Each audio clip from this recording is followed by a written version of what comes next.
মুক্তিযোদ্ধা এবং সাবেক মন্ত্রী ইঞ্জিনিয়ার মোশাররফ হোসেনের মৃত্যু সংবাদটি অত্যন্ত শোকাবহ।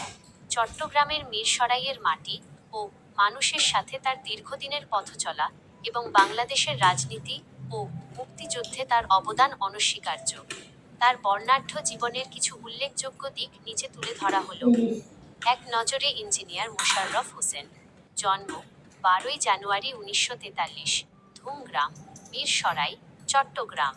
শিক্ষা বাংলাদেশ প্রকৌশল বিশ্ববিদ্যালয়, বুয়েট থেকে 1966 সালে মাইনিং ইঞ্জিনিয়ারিংয়ে ডিগ্রি লাভ। মুক্তিযুদ্ধ 1 নম্বর সেক্টরের অধীনে সাব সেক্টর কমান্ডার হিসেবে সম্মুখ সমরে বীরত্বপূর্ণ ভূমিকা পালন করেন। সংসদীয় রাজনীতি চট্টগ্রাম -1 মিরসরাই আসন থেকে তিনি মোট 6 বার 1973, 1986, 1996, 2008, 2014 এবং 2018 সংসদ সদস্য নির্বাচিত হন। মৃত্যু 12 মার্চ 2026। রাষ্ট্রীয় ও রাজনৈতিক গুরুত্বপূর্ণ দায়িত্ব মন্ত্রণালয় বেসামরিক বিমান পরিবহন ও পর্যটন মন্ত্রণালয় 9। দলীয় পদ বাংলাদেশ আওয়ামী লীগের প্রেসিডিয়াম সদস্য হিসেবে দীর্ঘদিন দায়িত্ব পালন করেছেন।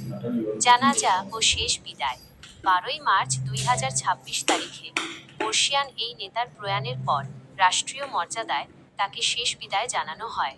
তার প্রথম জানাজা ঢাকায় অনুষ্ঠিত হয়, যেখানে রাজনৈতিক সহকর্মী ও গুণগ্রাহীরা শ্রদ্ধা নিবেদন করেন। পরবর্তীতে তার মরদেহ বিশাল জানাজা শেষে পারিবারিক কবরস্থানে তাকে দাফন করা হয়। চট্টগ্রামের আপামর জনতা এবং সর্বস্তরের নেতা কর্মীরা অশ্রুসিক্ত নয়নে তাদের প্রিয় অভিভাবককে শেষ বিদায় জানান। একজন দক্ষ প্রকৌশলী থেকে জননেতা হয়ে ওঠার এই সফর এবং বিশেষ করে 1971 সালে চট্টগ্রাম অঞ্চলে প্রতিরোধ যুদ্ধে তার অবদান তাকে ইতিহাসের পাতায় স্মরণীয় করে রাখবে। তার বিদেহী আত্মার মাগফিরাত কামনা করছি।